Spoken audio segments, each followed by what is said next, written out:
See, I keep on doing my dockets. changing my slides. So here we go. Welcome to Change Your Trauma Story. I'm super excited to be able to help and give some tools to some people to change their trauma story. So my name is Lourdes Sirki. I am a transformational coach. I've been certified through Life Impact and have honestly done every single training through Life Impact and others as a coach and continually growing as a coach. I am also part of the Life Impact team and I love what I do, y'all. I love it, okay? So what I am not a therapist. I'm not a counselor. Some people really think we're the same, but we're not. So I wanna make sure we know, not therapist, counselor, not psychiatrist. But one thing that I do have is that I have the experience of going through a traumatic event and coming out resilient and powerful. And I'm gonna go more into that later. But first off, I just, again, welcome. Kudos to you for taking time for you and joining me in this webinar. So I wanna start off by sharing the effects of being stuck. So when you're stuck due to a traumatic experience, you can feel unworthy, unloved, powerless. There's an inability to think clearly. Basic daily tasks can seem just so overwhelming, and making a decision can lead to anxiety and just leave you in a place of not wanting to move. Only coming through the computer. You also experience, okay, I'm gonna mute, sorry, I gotta mute some people. Muting, okay. So, let's see, going back, sorry, I had to mute some people. And it can lead to an inability to build relationship, and I'm talking about true relationship and connection, and where you are seen, you are accepted, and you are known for who you are. There's also a loss of sense of self, and the sense of self is the core of who you are. No matter what external circumstances may happen, when you have a solid sense of self, you can stand on your own 2 feet, regardless of any traumatic experience, and you can stand on knowing who you are, and you're able to share that with others. So sometimes being stuck can lead to not knowing who you are at the core, or maybe you've had a traumatic event as a child that then you may have never experienced having a solid sense of self. And it can lead to chronic health issues. It's been linked to heart disease, diabetes, cancer is a huge one as well, and that's more detrimental. But there's many health issues, and that's because when you are stuck and you're in that place of stuck in fear and in trauma and having high stress all the time, it leads you to not taking care of yourself, you know? So you have that of not taking yourself, your health, and not being able to listen to what your body's saying, because our body speaks to us and lets us know when there's different things that are happening in our health. But when we're stuck, it's like ears plugged. Another thing, it can lead to being just in constant fear. And I want to address post-traumatic stress syndrome because that's something that I did experience. So I'm going to go into sharing my story a little bit. So when I was 26 years old, I was staying with my parents, and my stepdad had a best friend son come stay with us. And he was totally obsessed with me. He wanted a relationship, and I was like, no, I don't want that. I'm okay. Like, and honestly, I felt like, well, there's something off with you. I felt that. And so one night he comes in to my room while I'm sleeping. I'm like in my sleep, dead asleep. Okay, you guys. and he puts a bag over my face, a plastic, like, let's say the fries grocery bag. So he puts it over my face. Now, the thing is, I did not know it was him. So what I start doing is I'm twirling around in my bed and I'm wailing and I'm trying to kick and I'm trying to punch. This dude was like 6 feet tall. So obviously my punches and my wailing and everything is doing nothing. So I felt so powerless and I was so afraid. And I started having a hard time breathing because he was holding the bag over my face and his hand over it. Because at the same time I'm trying to yell and I'm yelling to try to get my brother's attention in the next room. And it sounds like muffled. And at this moment in time, I'm like, Jesus, like, help me, Lord, help me. Like, I was like, nobody's helping me. Lord, help me, you know? And suddenly, like, he lets go. He just literally lets go. And I'm at that moment in time, I had no clue who this person was. I thought somebody like broke into our house and was like trying to kill us all or something. So I had no clue. And I was so afraid. I was trembling because of the fact that like, I was like, oh my gosh, like I almost died, like, you know, and I'm like inhaling, exhaling really deeply because I was just trying to catch my breath again. At that moment in time, my little brother comes in and he just comes and he's standing next to the guy that was suffocating me. And the guy that's suffocating me was like, all he said, he's like, I'm sorry. And he takes off running, right? And my little brother has no clue what's going on. He's like in total confusion. But what he does, and it was something that I needed at that moment in time, he came and he hugged me. He hugged me so tight and he just told me it was going to be okay. And he's like, he's like, what happened? You know, and when I was able to speak, I let him know, like, this guy that was here just tried to suffocate me. And because of that, I did have post-traumatic stress syndrome. And it did take me some time to process and get through it. Now, the reason why, for myself personally, I developed post-traumatic stress syndrome is because I never dealt with what happened. What I did, because back then I thought I was being the good Christian girl, right? So I was like, well, I forgave him. And automatically I was like, put it on the rug. It didn't happen. Forgiveness is here. And I wouldn't even say his name or anything. And I would act like I remember my brothers was like, are you okay? I'm like, yeah, I'm good. You guys, I was not good. But so I would have nightmares and I would be afraid when I would spend the night at somebody else's house. It would take me a minute to go to sleep, and any noise would alert me where it wasn't like that previously. So, and I would wake up with the same terror and feel it like in my body, the trembling. So that's just, I'm going to let you know about that right now. I'm going to go further in later on about how I overcame. And another thing that affects us is when numbing of all of emotions. And what I mean by that is if you grow up like I did or have a thought, and I think even in society nowadays, especially for men, you know, it's like you don't feel sadness, you don't feel fear, you know, only the strong survive, you know, if you're like afraid you're weak and stuff. And so I grew up thinking that like I always had to be strong, and strong did not equate to showing any fear. You know, like you don't show fear at all, you don't show sadness at all.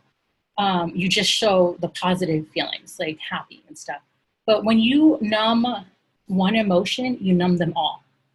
So when you numb fear, you're actually numbing joy as well.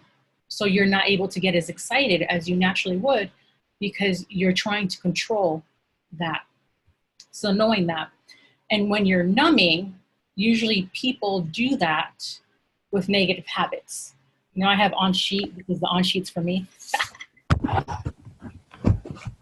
You guys, so Habitual responses to numbing and ways we numb, right, is one, using drugs or alcohol, shopping, spending money on things you do not need or have, wasting times on things that you do not need, excessive binge watching, excessive gaming, excessive social media, right?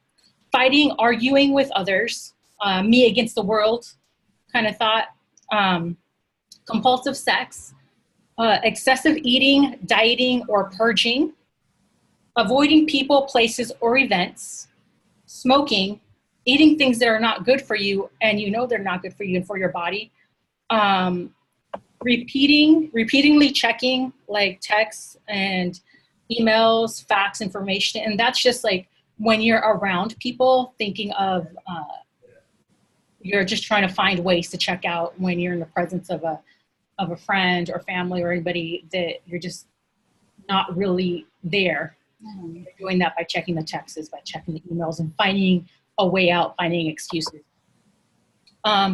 Avoiding unpleasant but beneficial things like exercise, overthinking or overanalyzing situations, events, and problems. I don't know if you're like me, but when I first learned this, I was like, wow, okay, I see. Because I realized how I was numbing. And I always call these the good hurts when you realize the truth, but it's so beneficial for you, So again, I'm going to go into mute real quick. So I'm going to go on to the next. So now I want to go into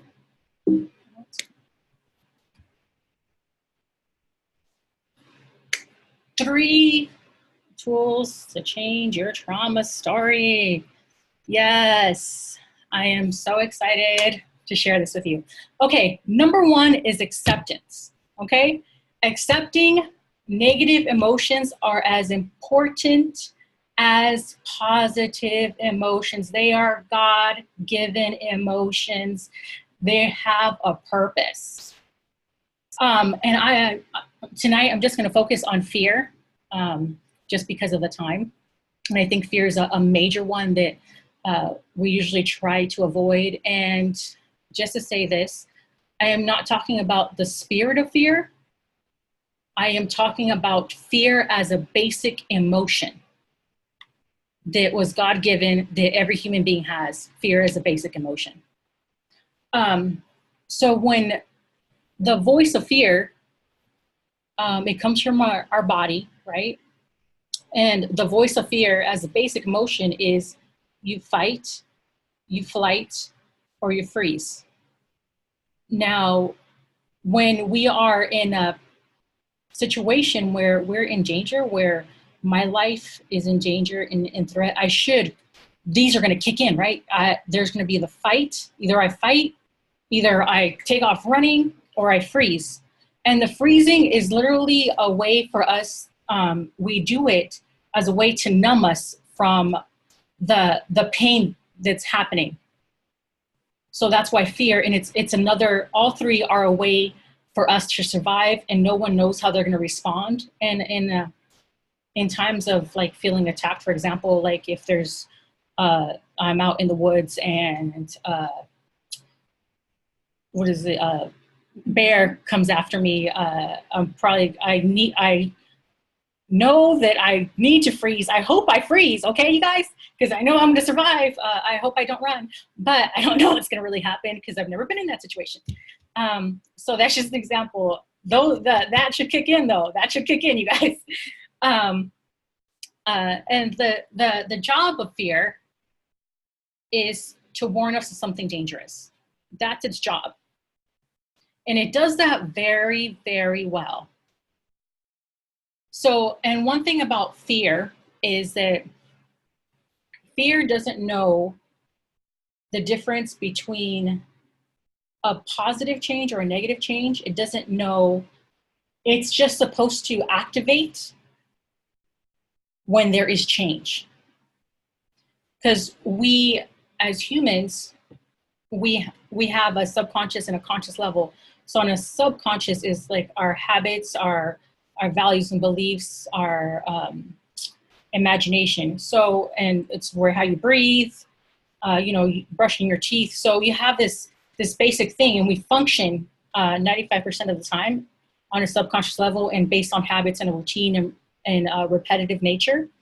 So when something changes, fear kicks in as a warning system and says, "Oh my gosh, something's changed. Hey, bow, bow, bow, bow, bow." And it's letting you know something has changed. And like I said, fear as an emotion doesn't know what is good and what is bad. We, with reason and with intuition, decide that and know that. You know the difference between a bear chasing you and you getting go looking for a new job and starting a new job. So seeing the difference. So again, because to me this is very, very important. Fear does not stop us and should not stop us from living our purpose. It's a warning. That is all. Fear as a basic emotion is a warning to us when something has changed. And that is amazing. It's a way for us to survive. It is a God-given emotion, along with other negative emotions, okay? But focusing on fear. So I want to go into when we accept the voice of fear and fear as a friend, we're able to think clearly and take action. Now, and the opposite is true of that. Like think of fears. I'm going to just go into your imagination, okay? Come with me. Think of fear as a person, and think of you just made that person like that person looks out for you and is all they want is the best for you and for you to survive and thrive. Okay. So that person's just gonna like, oh, hey, this is going on. Hey. And when you have that and you have that feeling, and I hope that you can sense the difference in that. Or if you make fear an enemy, right? Fear is going to be way louder. It's like boom, boom, boom, boom, boom, boom, boom. Hey, you're not listening. Boom, boom, boom, boom, boom, boom, boom. Hey, you're not listening. If we numb fear, it's going to be like boom, boom, boom, loud, loud, and all you're going to do is make that voice louder when you make it an enemy. So think of the pounding. When I make fear enemy, it is that pounding, resonating sound in your mind. And when you start getting anxiety attacks and start feeling like you can't do anything and having the fear of building relationships, of trying new things, it's because that fear has become your enemy. So, go back to acceptance and that friend and the softness and the gentleness and the goodness you feel of. Thanks for the warning. So anytime that you feel that fear, basic emotion, slow down, especially when it's new opportunities and something you've never experienced before. Take time and listen to fear and what it's saying, and then make fear your friend and say, thanks, fear. Thanks for letting me know. That's a warning. That's not reality. The reality is this is an opportunity and this is a great thing. And you'll see the clarity and the ability to take action and just move forward. I do this and believe me, it works.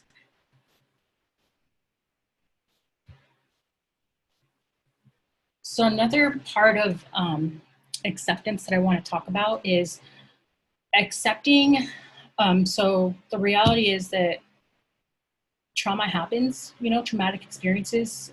1 out of every 2 people in America have experienced some kind of trauma. And when we accept the pain that comes from that, it will decrease suffering. And when we resist, and resistance looks like the should-haves, the could-haves, the why me, and the blaming, blaming parents, blaming the abuser, blaming just doctors. And I'm going to give an example of this, just a personal experience of when, like, about, I think it's three years ago, my sister-in-law passed away from cancer, and that was very traumatic and devastating for me. But it made it that much harder because I was having the why, why God, why so soon, why so sudden, why when she's a mother, and blaming the doctors. And I remember thinking it's because the doctors didn't know what they were doing. They had no idea. That's why the cancer took her. But it left me stuck in self-judgment, because then I would carry on for myself. I would go into, I could have prayed more. I could have fasted more. I could have asked more people to pray. God, I didn't do my part. That's why. So it left me in a state of self-judgment and criticizing. So, but when I went and accepted, and again, I'm going to go into just acceptance is not about justifying or condoning. And the reality is that people, when they pass away suddenly, and we have a loved one, and that passes away, and it doesn't make sense. You're right, it doesn't make sense. Like, there's things in our life that will not make sense. When we lose someone we love deeply, and we think it's so short, and it doesn't make sense, it doesn't. It's not going to, and that's the reality of it, right? And you have the thinking, why do bad things happen to good people? We don't know, and it doesn't make sense. It doesn't make sense why sexual abuse happens, why physical abuse happens, why verbal abuse happens. Those things shouldn't be. It's not in our nature. It's not the way we were created, So, but when we accept that, again, that doesn't mean you're justifying or you're condoning, especially for those that have experienced like a traumatic experience through somebody else doing something to you. It's not condoning that action. So acceptance is about living in the present. It's about acknowledging rather what is rather than what isn't. So what I mean by that is, in my process of acceptance, I'm just giving you an example. I accepted that Melinda passed away from cancer, a disease that is here, and we have no clue how to heal right now, right? And I accepted the fact that I was able to have a relationship with a woman that was fierce and amazing, and I was able to have her in my life and experience her. And that was so worth the time, and it's so worth the pain that I'm feeling right now. And I would never take that back. If it was like redo again and I knew that she was going to pass away at 33, I would still be her friend. I would still accept this pain that's happening right now because it's worth it, because I was able to experience her, and I stay in the memories of what I had with her, and the moments of joy, the laughs that we used to have. So accepting what is rather than what isn't. Again, pain plus acceptance equals decreased suffering. And there's a place of peace there that you come to realize. And I don't expect you to accept something right away. I just want you to know that. It took me some time to accept the loss. And for you, if you have lost somebody, and it's going to take some time to fully accept that, and that's okay. And if something's been done to you as well. So give yourself that grace, give yourself that compassion of taking time.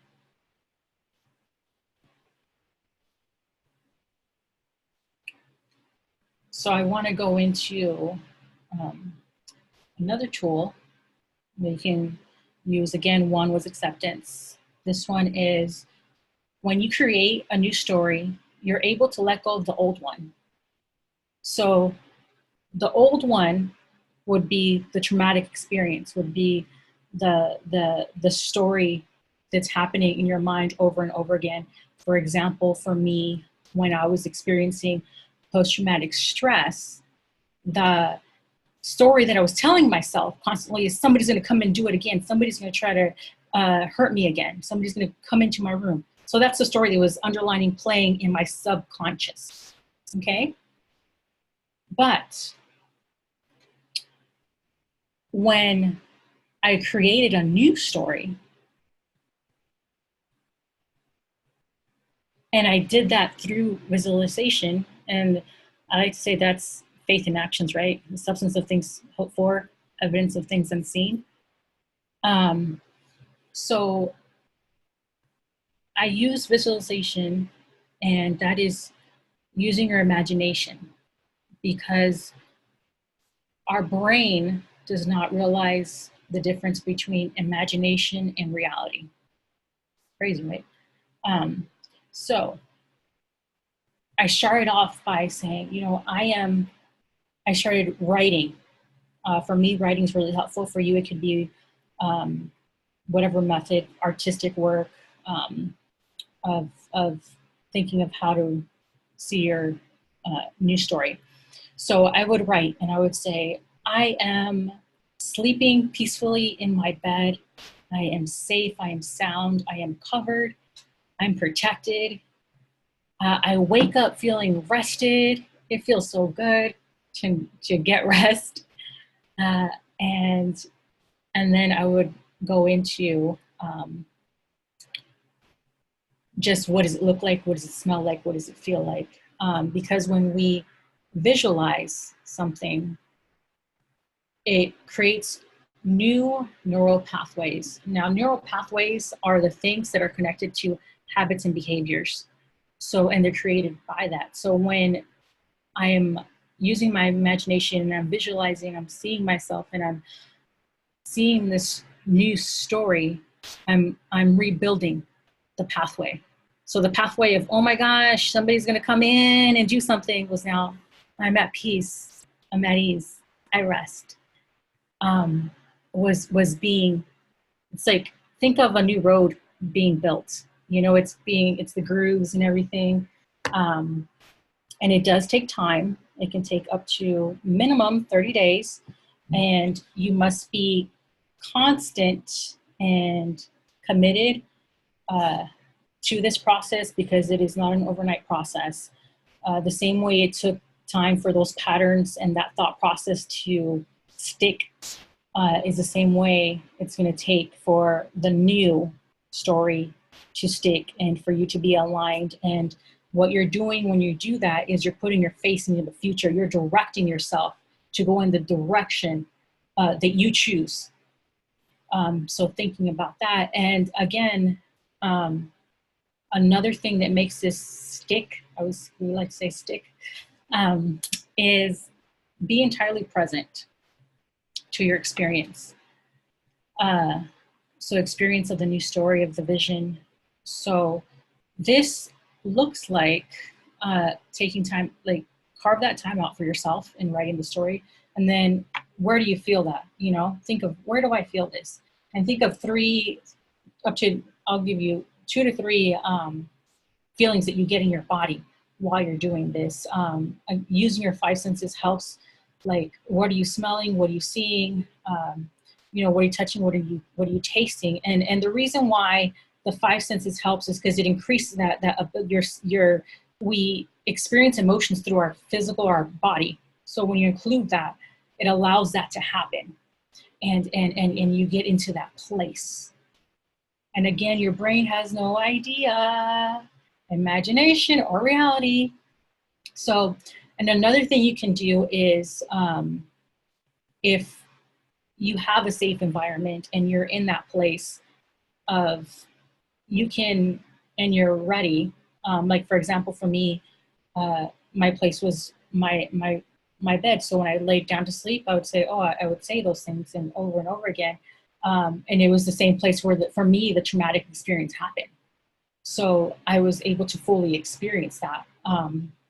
There was once a woman that had been attacked in like in an alleyway, and um, she couldn't go to uh, the same place in downtown Phoenix because of that. And it was just like, whoa, she would get a constant anxiety, constant fear.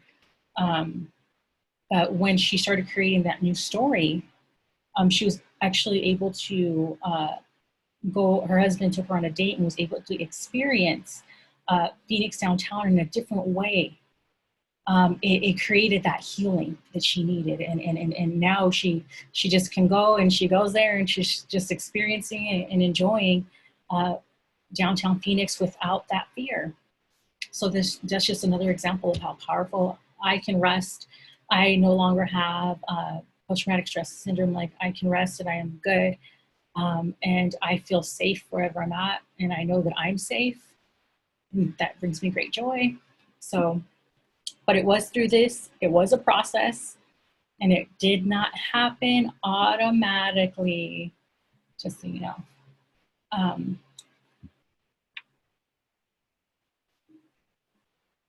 And this is something that through Life Impact I've learned, and it's like my life, okay? Transformation is a process, not an event. Just like it takes time to heal a physical wound. I don't know if you've ever, like, I'm pretty sure everybody has had some kind of hurt and stuff, like a cut or anything. That cut doesn't automatically just close up. It takes time, and sometimes you got to put like that. Depending on how deep the wound is, sometimes you got to go to a professional, and the professional cleans it out and puts whatever cream and gives you like, hey, this is what you're going to do. And it could take, if you had deep wounds, sometimes it could take stitching. So just in the same way, it's with emotional trauma. It's that wound is there, right? And when you recognize and know that wound, that pain is there from that trauma, and you start that healing process, it is going to take some time. And for some people, that process is going to be through professional help. Others, it's going to be like, oh, self-help, let me just dab, think of some things, or just starting off with these tools. Just knowing that it is a process, and you're worth that time. So take that time for you. Please take that time for you to take care of you, okay?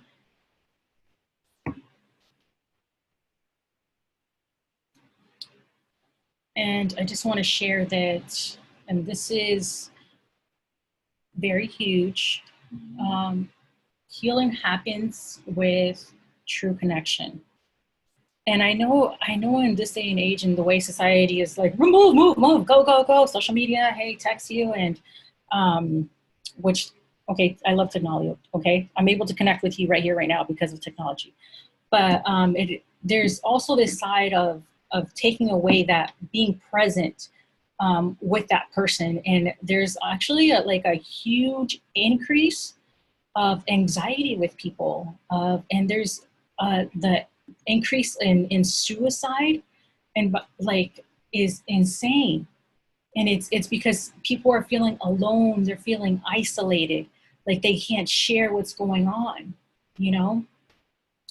And the reality is, again, healing happens with true connection. And when I say true connection, it means that in that you are accepted, you are seen for who you, like, fully seen for who you are. That's good, bad, ugly. And you are experiencing this, you accept somebody else and you fully see somebody else. There's that intimacy, that happens, that it's love. We were created for love, by love. And it's amazing. It's amazing. Science has even shown this, that when you have even just one person in your corner, the recovery process is huge. It's dynamic. It's accelerated when you have that person. So don't think you have to make like, oh my gosh, I gotta go make out 50 friends. It's no, just like chill out. One at a time is cool. Okay. So just so you know that, and it does, I know it can be scary to be vulnerable, but it's so worth it. On the other side of vulnerability is connection. So remember that anytime you see, and pay attention to who you're drawn to, right? Like there's just this connection with certain people that you have and you're drawn to, and that look for that positivity, that compassionate person, empathetic, driven, just going for it, and be uncomfortable if you don't have these kind of connections and you want them, and you want to have real thriving relationships. Go for it. Go all in for yourself for relationships, because they're amazing. Okay. And I want to just go in and just going into this, because I believe like connection is so huge. Just think about this. Okay. In the inside of our very cells, okay, our cells, little, I can't even, they're like so small. There's a community, right? That's how we were designed. Like from the little cells inside, they're working together. And and I don't know if you guys remember in science class, used to go into look at the microscope and see it working, all of them working together. And like our organs and our skin, everything, just, we have numbers of hairs. So anyways, we were made for connection. Okay. And that's just a part of science that you can see through science, the way we were made in the physical.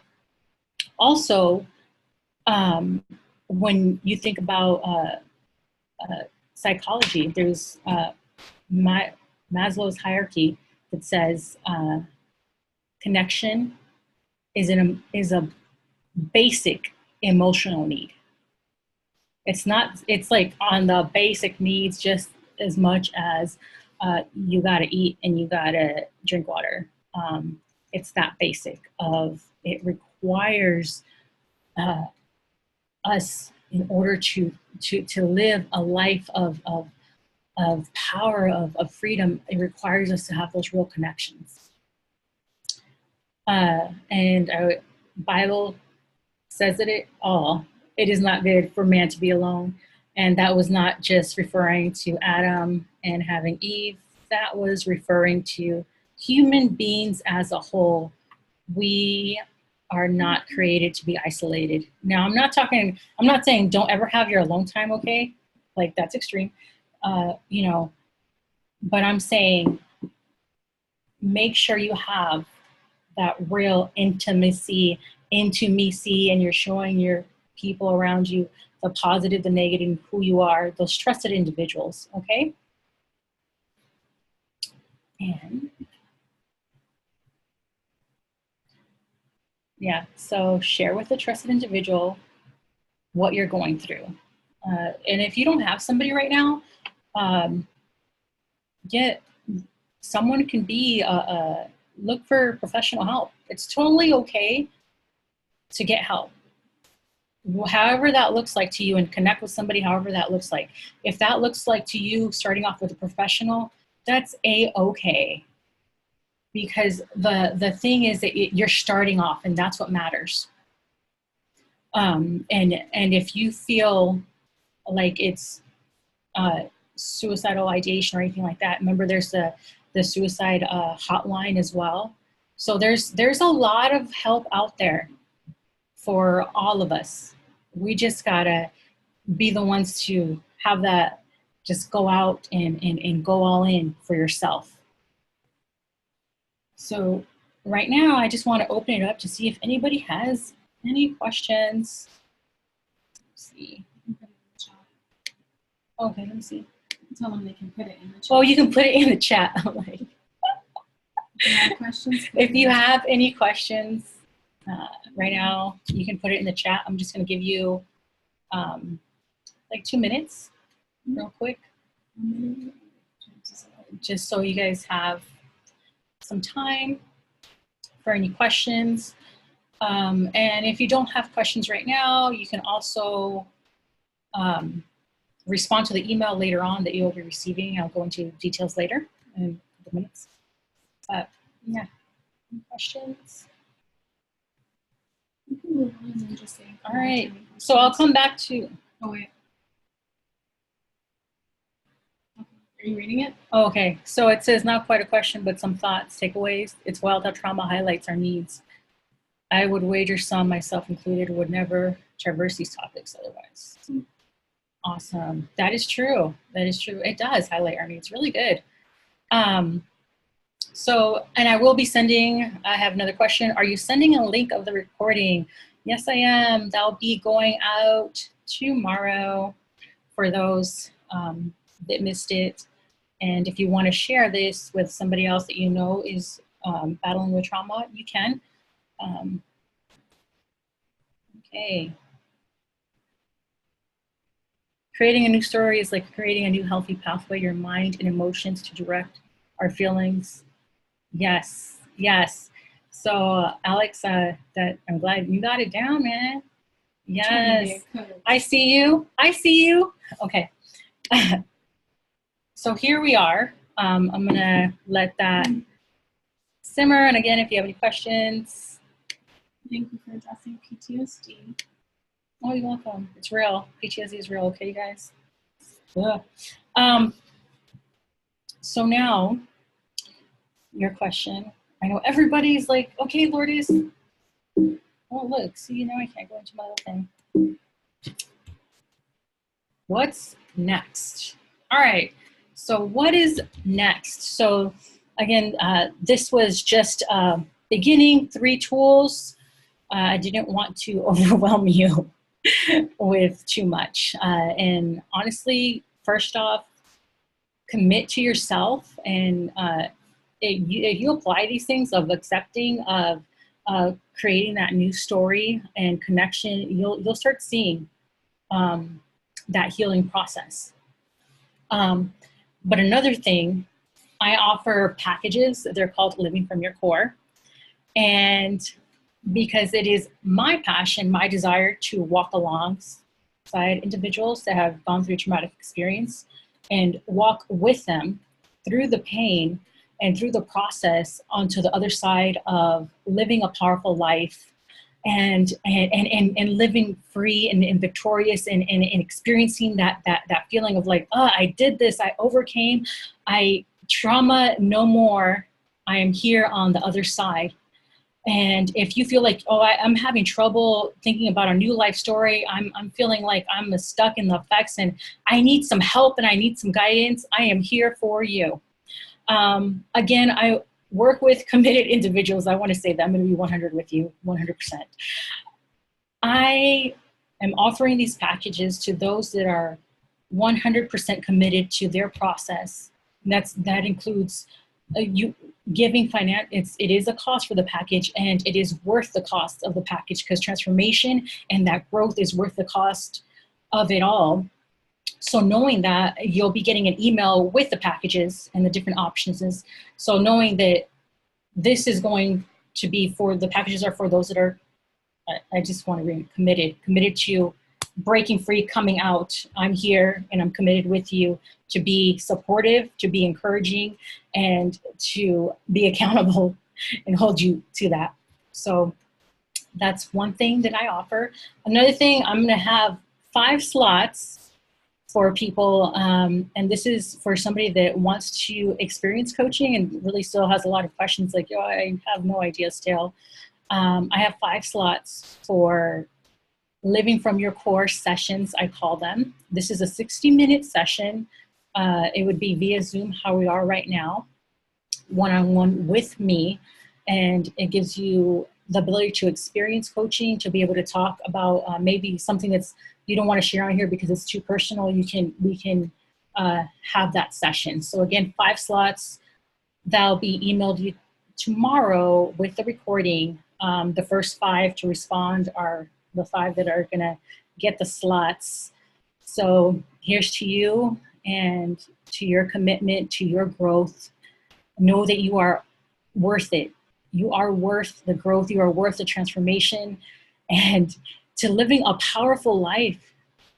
And once you're overcome and you're in this level of living powerful, you're able to help others, you know. And it just connects with the scripture of like, what the enemy used for bad, God used for good. And this is, I shared my story just so you guys can know that and experience that as well.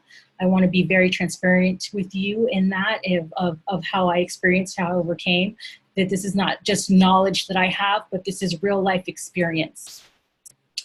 And I'm going to give it to Felicia. She's going to share some info with you. Thank you for your time, everybody. Okay, so can you mute yourself? Hi, guys.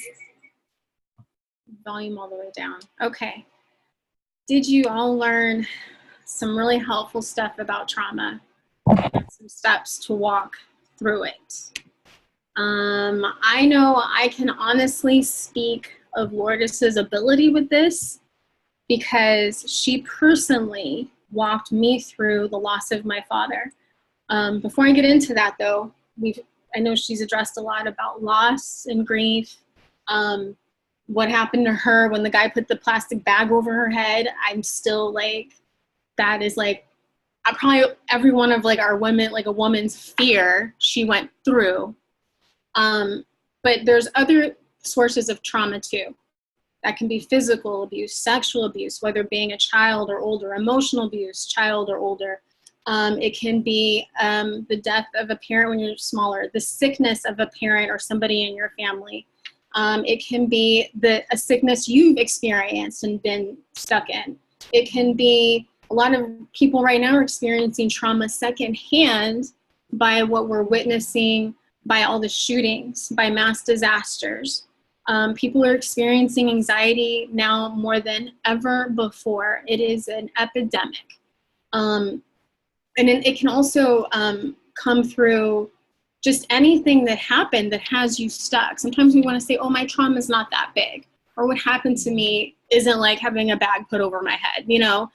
It doesn't matter. If you're stuck, and usually you can feel, how you know you're stuck too is if you can literally experience the emotions like they're happening right in the moment all over again. You're constantly stuck in that moment, living those emotions over and over again. So I just want to say that because sometimes we see trauma, 9/11, traumatized so many people with flying and everything else. So I mean, just saying, don't minimize if you think that what you went through wasn't big in comparison to other people. How we internalize trauma, that's just who we are. It's more important of getting past it. So if you feel stuck in any type of way, and meaning stuck is you just can't move forward.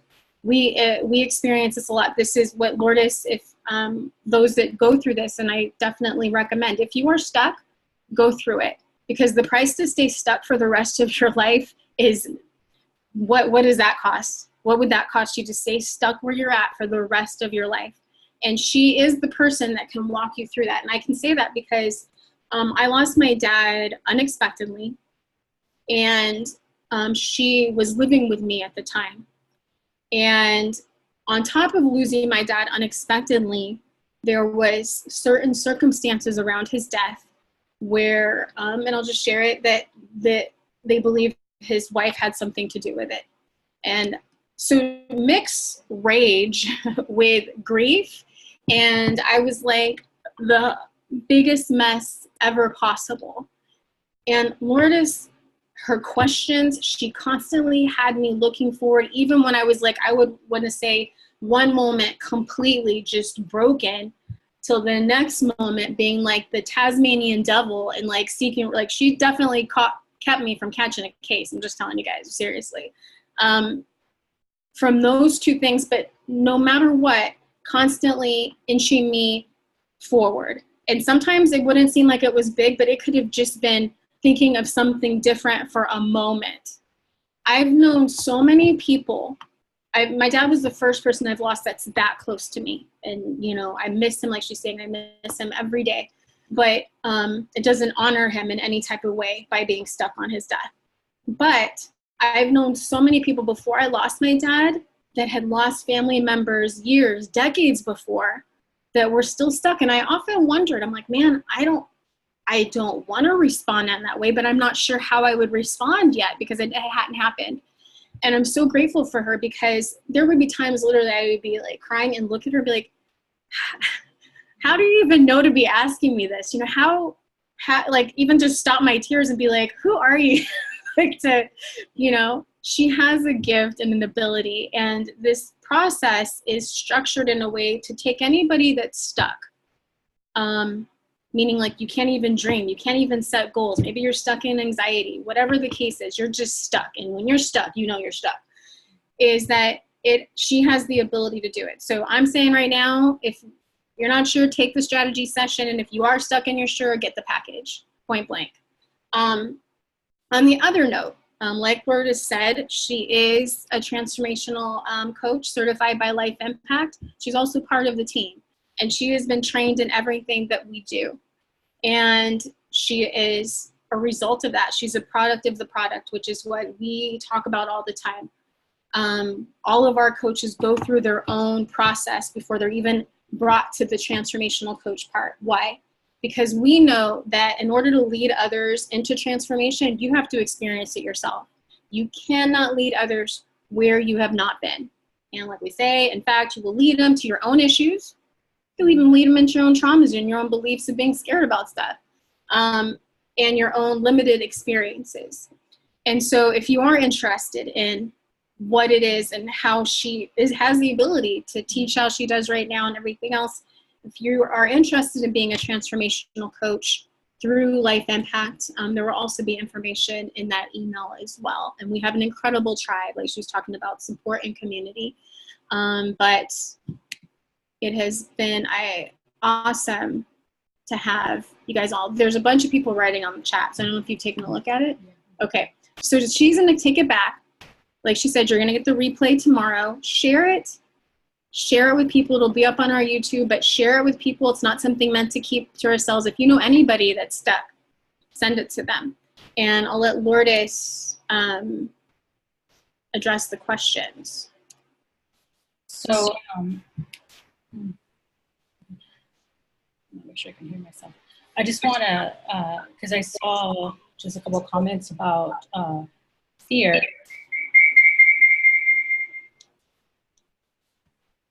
So again, and you're correct, the scripture says, it talks about fear, not, and I like what Janine said, and she talks about, so it's not being consumed by that fear.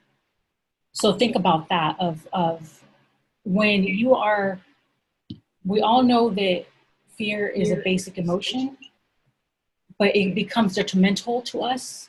And this is what he talks about.